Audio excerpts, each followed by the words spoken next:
I'm Chris Hayes, and thanks to Healthy Wexford, we're going to visit some of the many groups around Wexford involved in community growing of varying types. This Seeds to Success series will visit newly established gardens and ones that have been around for a long time. Come with us and discover these gems on your doorstep and be inspired for your own community.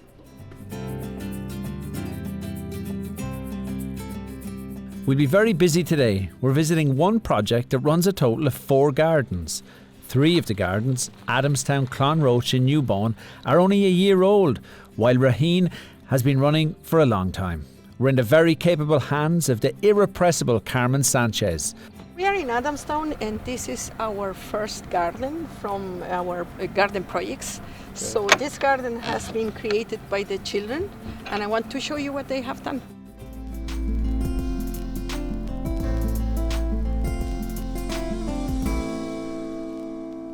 Oh, it was tidy enough, but it was this kind of a grass, this area here, there was nothing growing here. So it's kind of a no man's land, and they decided that's why they put it here then, it's something for to do rather than just a green area. Yeah. And it's handy for the school behind this national school, then come in and they use it and they're learning all about food as well. The whole school is involved, and they come in at half-hour intervals to come and I try and teach them about gardening. Okay, half-hour intervals? Yes. So you're on it? Oh yeah, it's very busy. How many kids roughly are coming through? I think it's about 120 children. Okay. So wow. Every half-hour a new class comes in. What I decided to do was to teach them all the same thing every week. So if we're potting up, then every class will pot up.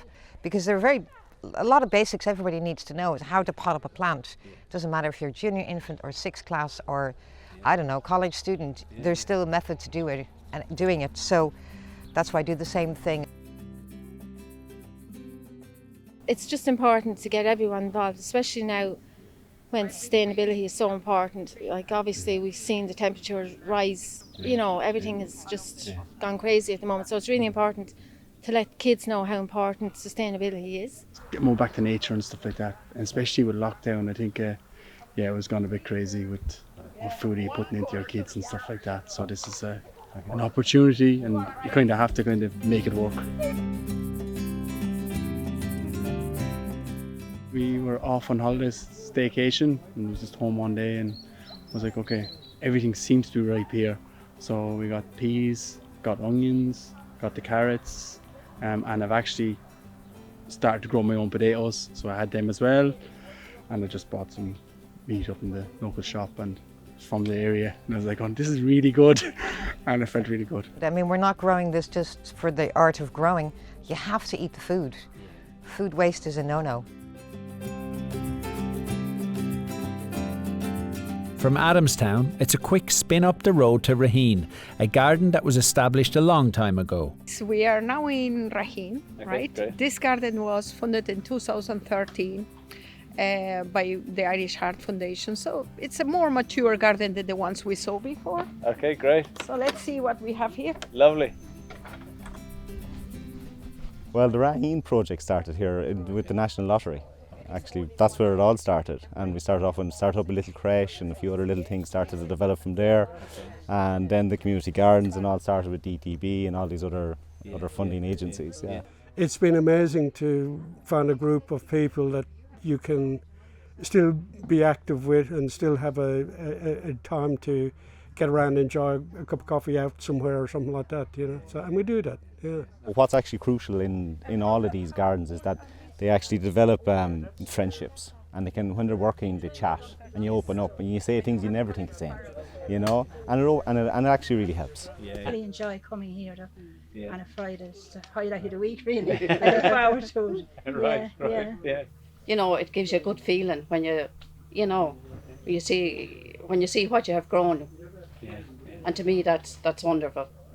There are 4 gardens in total in the Ark Family Resource catchment area, and in Raheen, the age group, it was interesting talking to them because they're saying, I'd no interest in gardening and why would I go down to the garden, and I'm retired now. But once they came down, the difference it made to their life, that social inclusion. In Adamstown we had the kid, you see Eve running around there and she's learning in school about it. At all ages, these community gardens have a massive impact on people's life outside of the garden.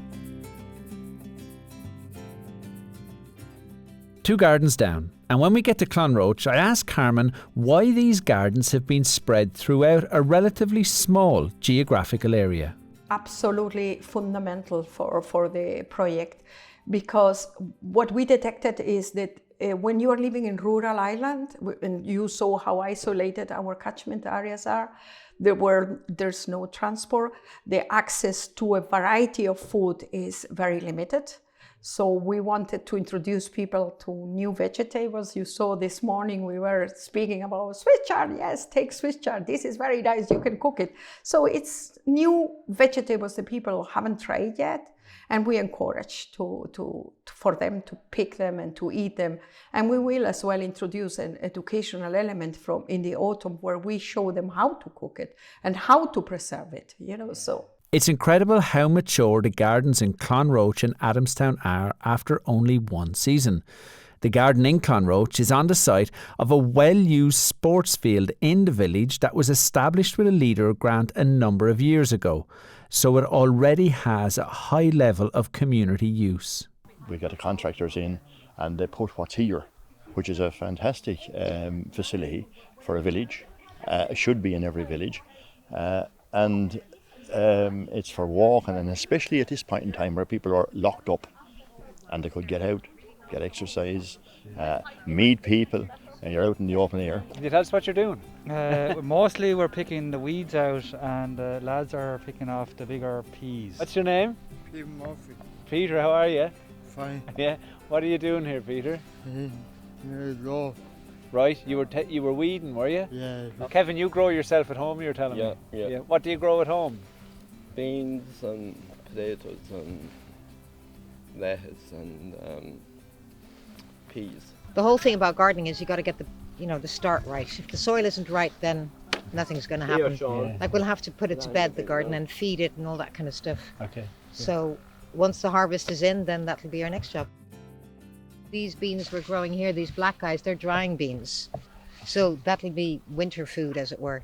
And we won't have to buy a can of beans, we'll have done our own. And is the drying of that, is that difficult? Just leave it on the plant, it'll do it for you. Okay. What I love about this here is that they got together to make this bed a really raised bed, up nice and high, so someone in a wheelchair can come nice and close and still access soil and get that same thrill of planting and growing and then harvesting. The chard is ready to go and the kale is ready to go.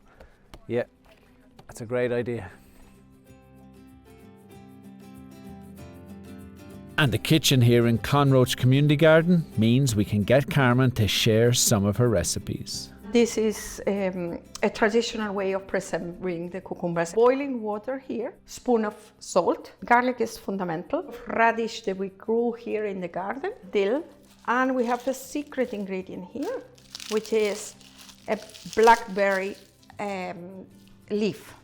Our cucumbers are being washed already. So that's all. How easy is that? 2-3 days and you have the most beautiful fermented cucumbers ever. So that's Adamstown, Raheen and Clonroche, and there's still a 4th garden to get to today, and we've already been fed some of those garlic cucumbers, absolutely lovely. All right, let's go. Newbawn, here we come.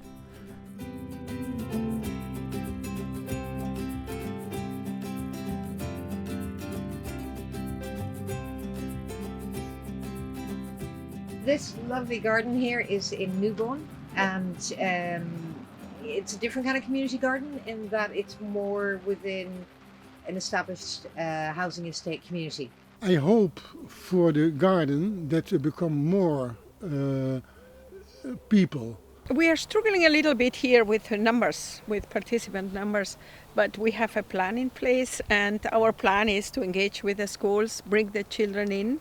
So we are starting that as soon as the school starts. And with the child comes the parents as well. So that's our hope anyway, that's our plan.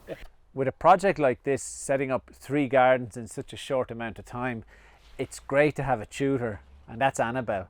She's been with us all day on all of these gardens, and she arrives at these places and she's got a structure in her head, but then she meets the participants and she kind of lets them at it. It's great and it's very empowering. The main people who do this kind of cherish this, actually nurture this enormously. As you can see, there's a real love gone into this. the Ark Family Resource Centre has 4 inspirational gardens up and running: Adamstown, Raheen, Clonroche and Newbawn. Community gardens right in the heart of rural villages, serving those that most need them.